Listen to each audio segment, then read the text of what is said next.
What-o, darlings, and welcome to the show. That rotter TGV is busy working, as always, so inevitably I took time out of my frightfully busy schedule and decided to step in. Now, how does he do it? Oh yes, of course, wristwatch check. Today, I'm wearing my utterly divine little cartier. Nothing says old money and hashtag pure class like a tag. Well, except for me, of course.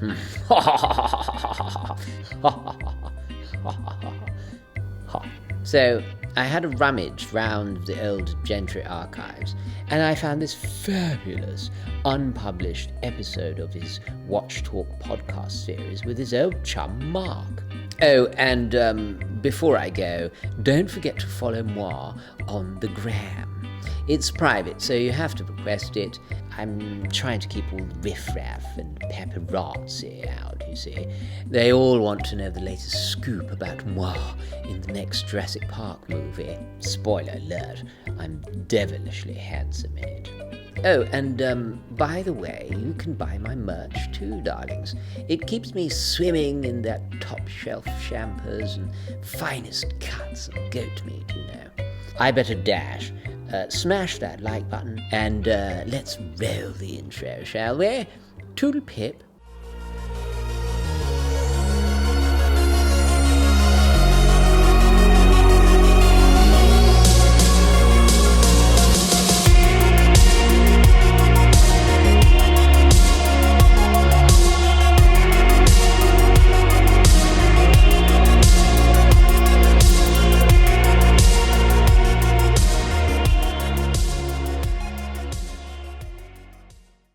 Okay, hi guys, and welcome to the show. And once again, I'm joined by Marc from Long Island Watch. How are you, sir? Oh, sorry.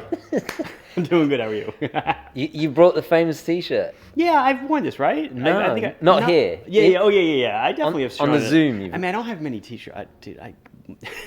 When you work for yourself and there's no dressing up going on, it's kind of like, I'm wearing my Albert Einstein.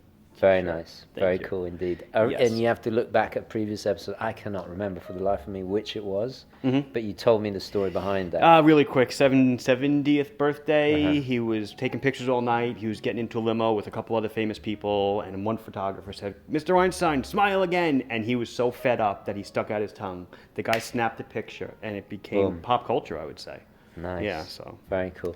And let's get the wristwatch check out of the way, because it always takes forever with you, because you wear multiple watches. I'm sorry. No, it's okay. I feel bad. Oh my God, that marathon. So I'm wearing the marathon. Oh. I would have said marathon, but since you're here, I'll say marathon. Marathon. This is the G-Star anthracite on the bracelet. Oof. I mean, all right, whatever. Marathon. God. What can you say? It's a monster. The bezel's awesome. The tritium is fantastic. The bracelet is so comfortable. It's even got half links in the bracelet. They did a bang-up job with this bracelet. I really nice. like that. Is that the 40 millimeter? This is 41. It's called 41. It looks smaller. G-Star. All of their watches look a little bit smaller. I think just because of the way they're stacked. They're very. Well, they're quite tall, aren't they? Yeah, they're very tall. They're very square on the sides. And that's what people always say. Oh, it's 41. It looks gorgeous. Yeah, I love that. Yeah. So and then I'm wearing. This is like a prototype. It was in production. It's a 39 millimeter Islander Pilot. Oh wow! For a moment I thought, is that a lacquer? No, it's a Frankel. Nice. So 39 millimeter Pilot. Just kind of one of the Gorgeous. early prototypes that I figured I would. I love how you haven't overloomed the dial, which is nice. Nope. No, everything is. It works nice. It lights up nice. It's light. It's comfortable. I came out 42 millimeter Pilots, and everyone's like, "Where's the 39?" So they're coming. Nice. They're coming. And you, sir. Flight. The mighty flighty. Mighty flighty. The mighty flighty. My battery's dead in that one. I opened up my watch chest the other day and said, "Ooh, you're not running over there." Yeah. Gotta change the battery. I just changed it for the first time in, I want to say 5 years. I feel like I changed my battery like a year or two ago, but maybe it wasn't. But I don't understand, because the battery life was supposed to be 3 years. Yeah. How's that work? You're lucky. Yeah. So there we go. What is there to say? Nothing. I'm going to leave it there. Yeah, Flighty. sure. Look it up. Right, so today, once again, I sent you a list of concepts. And so I suggested, what can you tell about a person from their watches they wear, right? And you know that this could be dangerous, this could be fun, but dangerous. Let's pivot it at a slightly different angle, because I don't want it to become too judgmental. Even though we all do it. We all, Right, sure. You know, like when you see a certain guy with a certain watch, you're like, oh, well, he's that or way. she's. Yeah, right. Yeah. So you can see the danger. Cancelled, cut. We're done, let's go. Done, yeah. So I thought, why don't we say types of collectors, types of collections? You know, because Sure. Have you ever met a person that's like really fixated? They might be a dress watch guy, or sure. I have a friend, shout out to Matthew, who only collects military watches. Okay. You know, and Sure. like he comes from that kind of background, so he has like CWC and certain Amigas, and I forget now. He should have a marathon, actually. More than likely. He probably has. Yeah. But yeah, you can see where his collection's going. Sure. And they're all very kind of like, you know, he does his black dial thing, and not pilot watches, it's weird. They're usually divers. So it's kind of a niche within a niche within a niche. And then you have guys that are vintage only. Right. Or digital only. And that seems to be... Who's that? Yeah, I've seen this actually. It's not my customer. There's a great channel about G-Shocks that specializes in only G-Shocks. I wish I remember the name. A YouTube channel? Yeah. Wow. I know he's somewhere in Asia, and he has a very, very detailed each month. I guess, right, because they're like Pasta Factory. I mean, there's so many different models. Yeah. I don't know any of them. Have you shown you my G-Shock book? No, I don't think so. Is Hold it on shocking? 1 second. He'll be right back. There we go. Also, it's like a magazine because it's like a periodical. Yeah, it's the G-Shock It Bible. looks very Japanese. It is. It's yeah, it is. It's back to front, so it's very Oh, it's Japanese. Hebrew. Perfect. Yeah. So, but look, I mean, Oh my goodness. how many? Holy. Do you see what I mean? That's They all where. look the same. No, I'm kidding. But you can That's see insane. why you can go and Yeah, be sure. just You can have a channel. just about this, you know. So Wow, that's insane. and I get it. You know, one is never enough. So I wanted to ask: Oh, sure. is there any kind of like, what kind of collector would you say you are? It's funny, as you were saying what the topic was going to be, I was like, wow, I wonder what kind of collector I am. Right. So I think I'm a dive collector. I think I just like dive watches. I mean, I'd consider this a dive watch. Yeah, I do too. Yeah. Yeah, I mean, and I guess as a subset to that, I love bracelet models. Right. I almost exclusively own bracelet watches. I love bracelets. You know, my straps are limited to the few pilots that I own. I probably own a couple of pilots. Yeah. But like when I got a Damasco or a Zin, I went out and I bought the bracelet because I wanted it on a bracelet. So I guess I'm mostly a dive watch guy. Obviously now owning my own brand, and not everything's divers, but my brand's very dive heavy. There's other stuff, so it kind of goes into the rotation. But when you look at my, you know, all my nice watches, they're all, I own 4 Squales, 5 Squales. They're all, I mean, Squale is a dive watch company, but they're just so dive, like 100% dive. Yeah. 2, 3 of my Rolexes you can consider dive. My marathons are, I don't own a Navigator, I own divers. Yeah. I'm a dive guy. It's funny. I didn't think of that until, because I always envisage your collection as like this mammoth, you know, It is mammoth. in the drawers. Yeah. I didn't. Still got to do that one day. Yeah. I didn't realize it was so dive heavy. It is very dive heavy. You know, it's funny because when I did, I guess about a year or two ago, I did a state of the collection, but it was really a state of the dive watch collection. So out of my collection at that time, which was probably, you know, 70 or 80 watches, I pulled 21 divers out. And that's at least 25%. It's probably more than that because I definitely didn't show every diver that I own. So yeah, I'm a very dive heavy guy. I just, you know, and I guess that makes sense because dive watches are the number one genre of wristwatches for men. Yeah.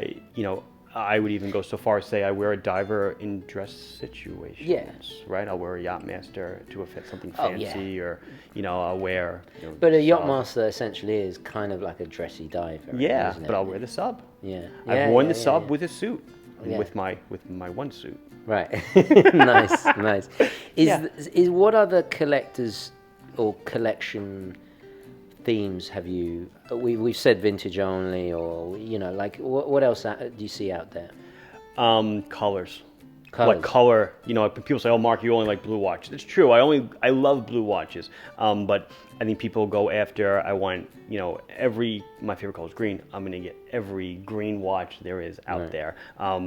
And I guess it kind of makes it fun because then at that point, then you can start scouring and see who makes a green that I don't own yet, and then it kind of like focuses you to to know what you want next. Because I guess a lot of us, we like what we like, and like I said, for me divers, but it focuses you down that certain rabbit hole that you like the guy that likes G-Shocks. Well, it's pretty easy. I'm just gonna try to seek out G-Shocks.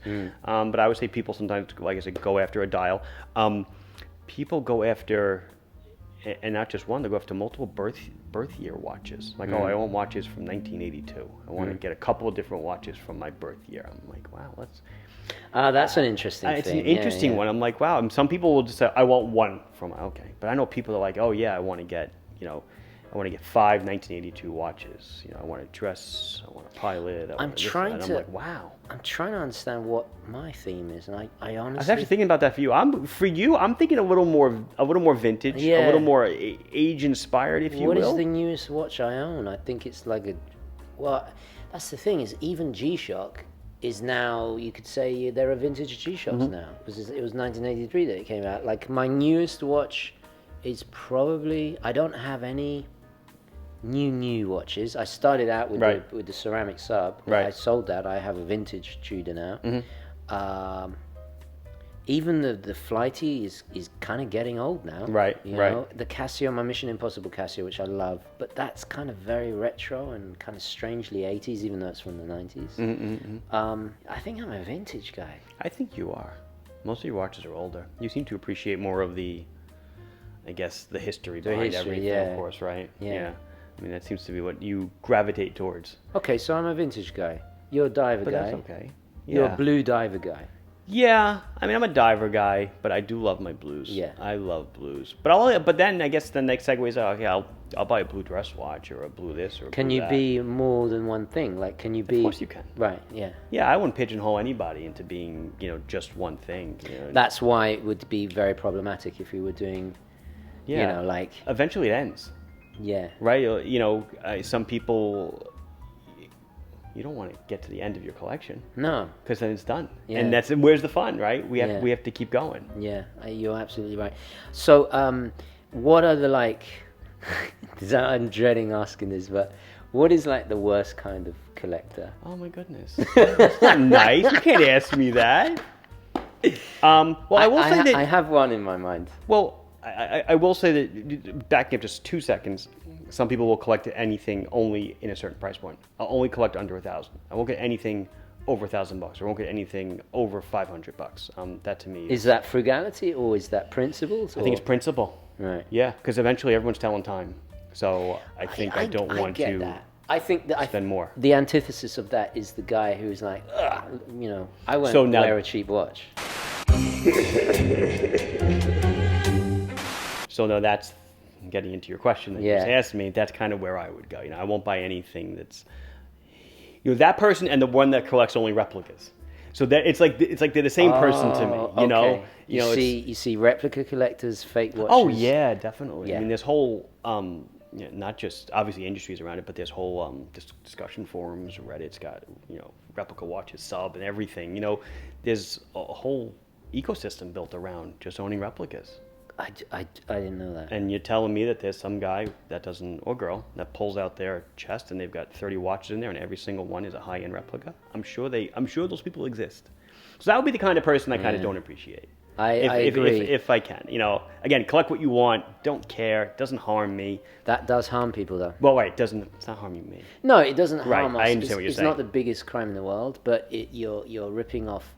Okay, and then we get in the whole homage thing. I'm not going to discuss that. Sure. I think we've been very clear on our stance on homages, but that is illegal. There's a difference between doing something that is very inspired or a homage to this or that and the other with your own brand. I'm not naive into thinking, no money is Right.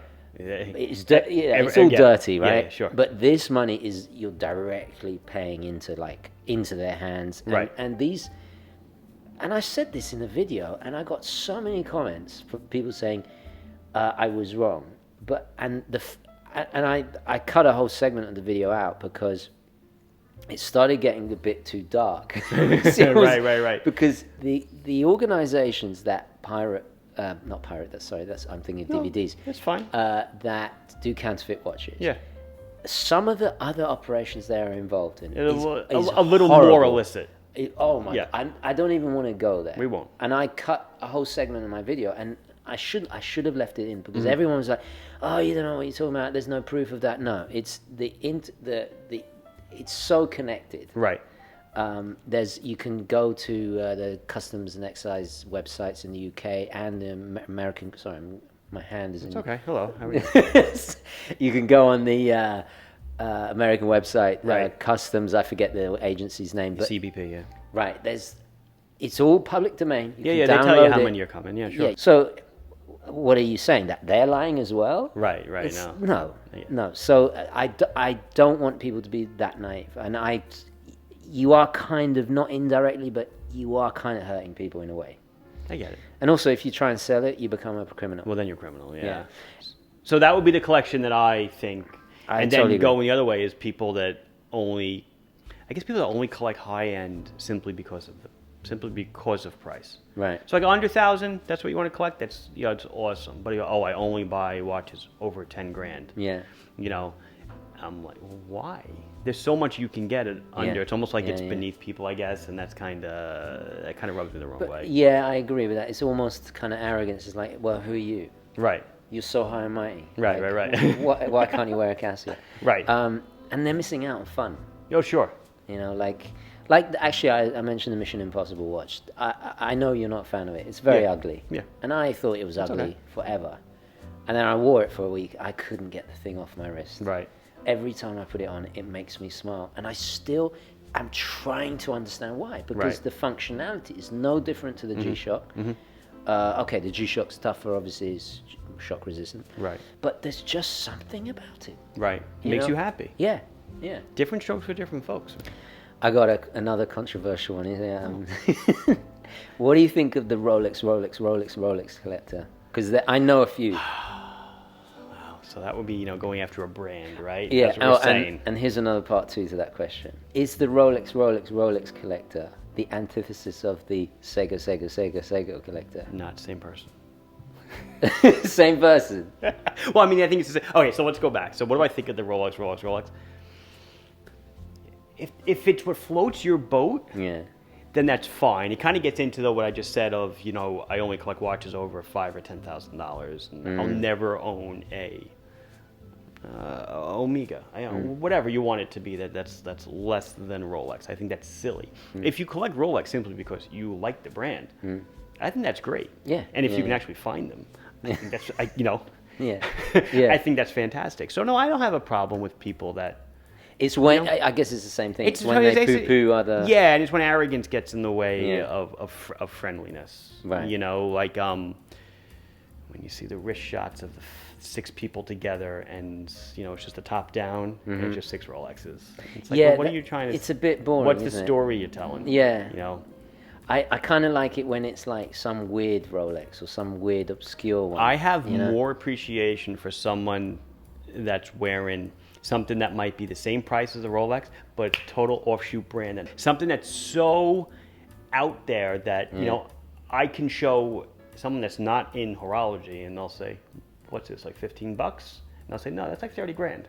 Yeah. And they go, "Oh my god!" Whereas most people know Rolex is expensive, and I guess I said this in our luxury affordable video a while ago. People buy watches either to please themselves or to please their friends or other people. So, what kind of collector are you? So that's kind of...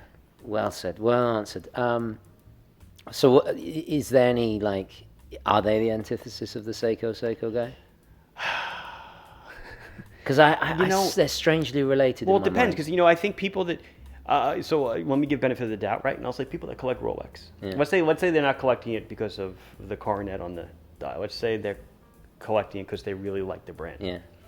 So I can say that people that collect Seiko collect it because they really like the brand. Yeah. I mean, Seiko does amazing stuff with dials, movements. I mean, Yeah. vertically integrated. I mean, They're the two that do everything, almost everything. almost in-house. everything. Yeah. Well, let's put it this way: Seiko is like, besides I guess Citizen, is the only affordable brand that can do everything in house. Everyone else is way up there. Yeah. So. The antithesis? No, I think at heart, I think they're kind of the same people. And if they can get over the price differential, I think we could all be friends. Yeah, yeah. Well said. Well, What do you think? That's why I put them together, because there is some kind of relationship. It's. I guess the question is, will Seiko ever become Rolex? And I see them as strange, kind of the similarities and parallels, but at the same time, they are kind of opposite in terms of. Like Seiko obviously still do affordable watches, right? And I say still as if Rolex at some point was a tool watch manufacturer. Right. It wasn't always. It's gone in a particular direction. I have a good friend. You know my friend, mutual guy. Oh God. How should I explain without saying his name?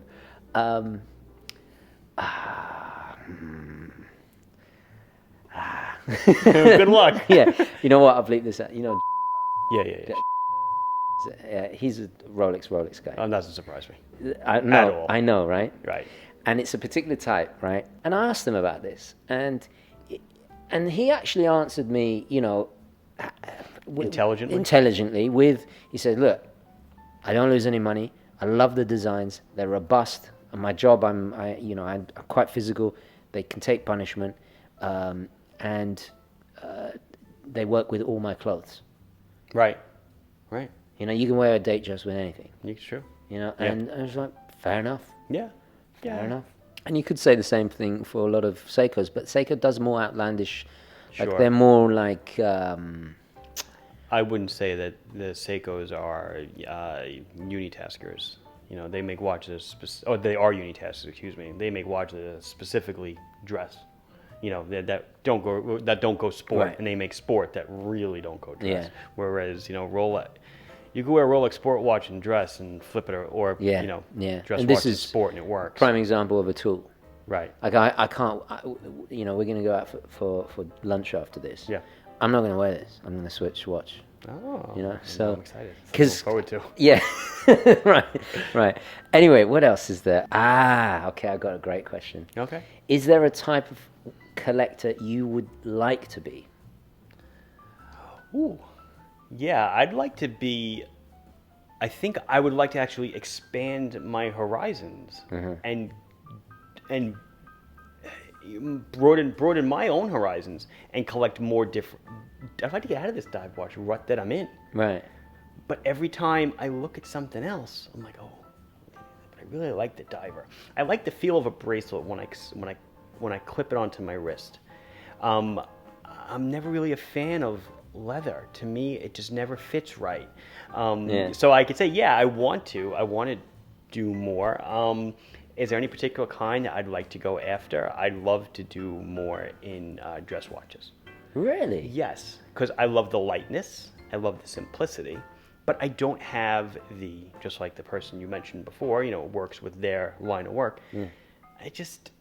What am I doing half the time? Yeah. I'm driving kids to school, taking them back, or I'm working. The dress watch doesn't really fit into my day-to-day routine, unfortunately. Yeah.